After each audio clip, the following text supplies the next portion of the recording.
Hey guys, what's up? It's the third night here, and the Player in Ports update is officially out. I'm just going to show you a quick overview of what it's all like and what it's all about. Basically, you come to the port portal, which is located at Port Sarim. Port Sarim is just south of Falador and a bit west of Draenor Village. If you didn't know, it's also got it on the world map, so it should be fairly easy to find. So just when you get here, just enter the portal. And after you enter, if it's your first time, you'll be prompted to do a tutorial, and I highly recommend doing that tutorial. I'm not sure if you can skip it, but basically it will tell you about all the underlying nuts and bolts and stuff of how it all works, and you'll also get some resources and stuff. I don't think it'd be possible to skip the tutorial because it does give you some supplies and stuff which you need, but yeah, basically this is like the shipyard, and you are the ship master and shipyard master, I think. And you have to make sure, well, it's your job to look after this area and try and upgrade it as much as possible. Basically, the more you upgrade this area, the more people it attracts, and the more people it attracts, that gives you more range of people that you can send out on your ships, and it also allows you to get more like rewards and stuff from sending your ships out, like when they come back and stuff. And it'll also like it unlocks like a bunch of stuff. Like, for example, there'll be the bar, which, you know, it attracts other people, which you can upgrade by clicking on this upgrade buildings tab.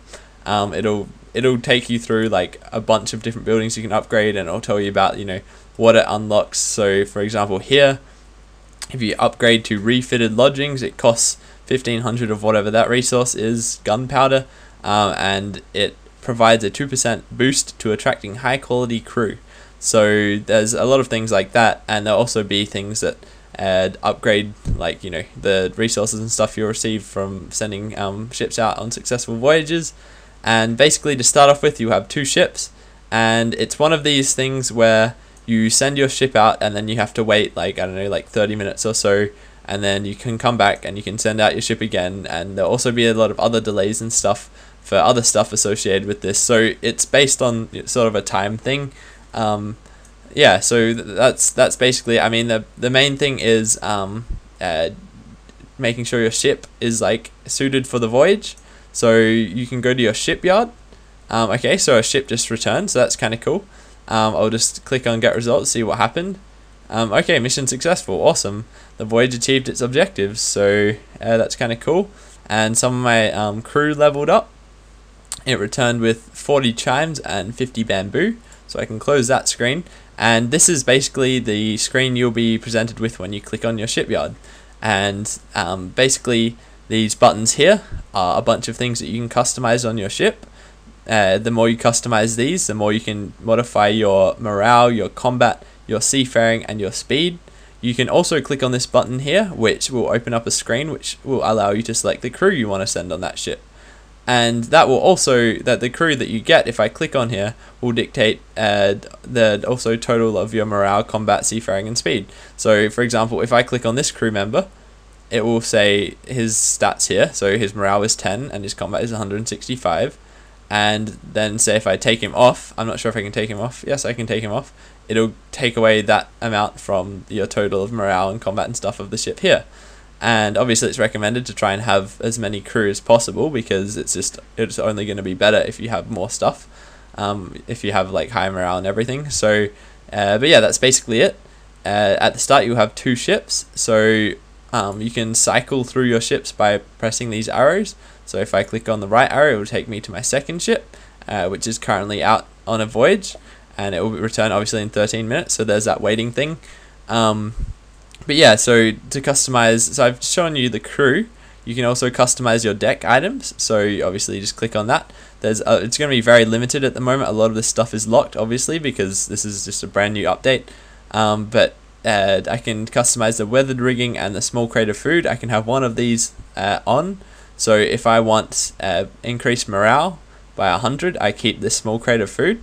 Otherwise, I can just click on weathered rigging, and it will show what I've got currently equipped, which is the small crate of food, versus the weathered rigging which I've selected, which offers 100 seafaring. So if I click activate now, then my seafaring goes up by 100 and my morale will go down by 100. And so you might be wondering, okay, So that's that. All of this stuff and your crew, all of these ship customizations and your crew dictate the numbers here. What do you want to have these numbers set as? Well, you basically set these numbers as per whatever voyage you're going on. So if you click on this voyage list, this will come up with a bunch of voyages that you can go on. For example, to the rescue here, it says here, this is basically what you're going to want to aim for with your ship setup, and like how much morale you want, how much combat you want. And so at the moment I've got 510 morale. What you need is 500, and I've also got 566 combat. What you need is 500. So I've exceeded that, and that's absolutely fine. That just means that I've got 100% overall successful chance of coming back with these rewards from that voyage. And you might be thinking, oh, that's pretty easy, that's done. Obviously you do have to wait for the 29 minutes, it has a duration there. And yeah, and obviously it all changes like based on like the voyages that you pick. So I've got a fairly good crew setup at the moment because I can get 100% in that voyage. I can get 100% all of these, but these are just standard voyages, and obviously they'll be easier. So if you go over to a special voyage, the rewards are higher, but it's also going to be tougher. So I've got a 56% chance of completing this voyage, but that's also because I have far under the what you have to aim for to set up your ship with for like 1200 seafaring. Sorry. And to gain through death, which is a different voyage, I need 1600 combat. So I would basically change my crew to cater for that. So I would want to go to edit ship. By the way, add effect is just something that I guess you unlock as you go. It pretty much just tells you right there what it is. But obviously I don't have any of those yet. You can also go to the crew roster from here, but I'll just click on edit ship, and I would want to up my seafaring as much as possible. So to start off with, I would go to crew, and I would try and find crew that has the highest seafaring. I can go to my crew roster and see which crew's available. So at the moment my second ship is out, and it has a lot of people that are like very good for seafaring. So it's got 77 seafaring, 70 seafaring, 150 seafaring. That's because that was a voyage where you needed higher seafaring. So I don't really have many of those people available at the moment, and I believe I can only recruit 2 people from here at the moment, and I don't have the supplies to recruit any of these guys, meaning I won't be able to recruit anyone at the moment. So I'm just gonna have to wait if I want to do that voyage, because there's not really much point sending out a ship for 50% chance of returning. I may as well send it on a different voyage. Hopefully that makes sense. So basically it's all about catering your ship for the voyage, and depending on the voyage and stuff will depend on the rewards you get back. Depending on how much you've upgraded your shipyard will also change the rewards, and your shipyard will also change all the things that you can edit about your ship. So basically having the best upgraded port, having the best upgraded ship, going on the voyages that suit your ship which you've set up correctly, and you'll get the best rewards possible. So that's basically it.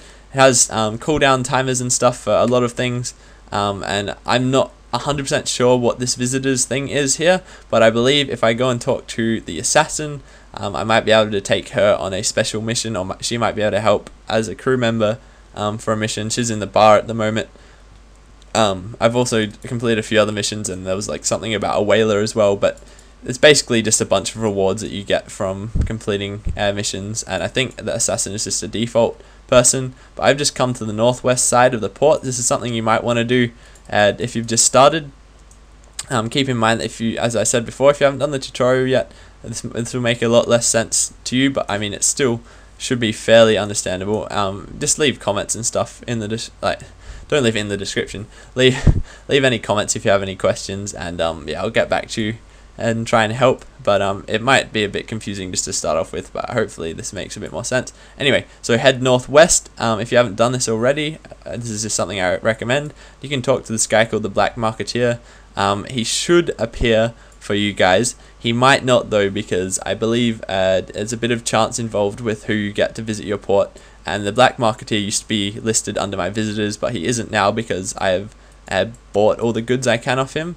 But basically what I could do is I could buy about 200 bamboo off him, and it cost me about 30k in GP, so that was definitely worth doing. But the new stock takes 7 hours to arrive, so I won't be able to do that for another 7 hours. But you know, it was kind of cool anyway. Holy shit, there's like a huntsman spider crawling down my window. Okay, so on that note, I'm gonna end this video.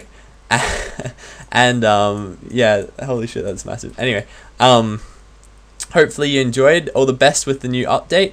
And yeah, if you have any questions, just leave comments. I've tried to cover this as much as possible for a quick overview, but that's pretty much how it is at the moment. It's going to take a lot of time to actually get into some of the more nifty rewards, I think, and get some of the new armor and stuff. But the new armor does look very good. I haven't seen their stats yet, but Jagex said it's the best stuff in the armor. In the game at the moment. You can get a untradeable version, which is the best stats, and there's also a tradable version, which has is meant to have like slightly less stats, but obviously it's tradable. And there's also a few other things, such as a scrimshaw, which might be able to allow you to hold more inventory spaces, as well as a food called Rocktail Soup, which is meant to be the new highest healing food in the game. Hopefully I don't get bitten by the spider. Thanks very much for watching, and I'll see you next video. Oh, and just before I go, just one more thing I wanted to point out about the recent updates is if you go to your friends list and you right click on a friend, you'll have these new options here called Trail and Join.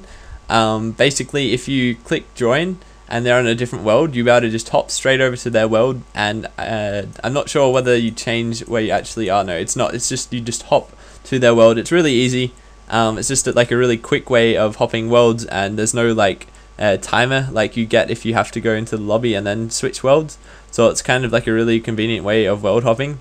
So that's kind of cool. It's an interesting addition. Obviously nothing to do with the player-owned port stuff. And there's also another option called Trail. I think that would be basically I've checked it out a little bit. Basically it comes up with like arrows, I think, and it shows you sort of where your friend is and how to get there. So that's kind of cool new features there that I just thought I'd quickly show you guys. Anyway, thanks very much for watching, and I will see you next video.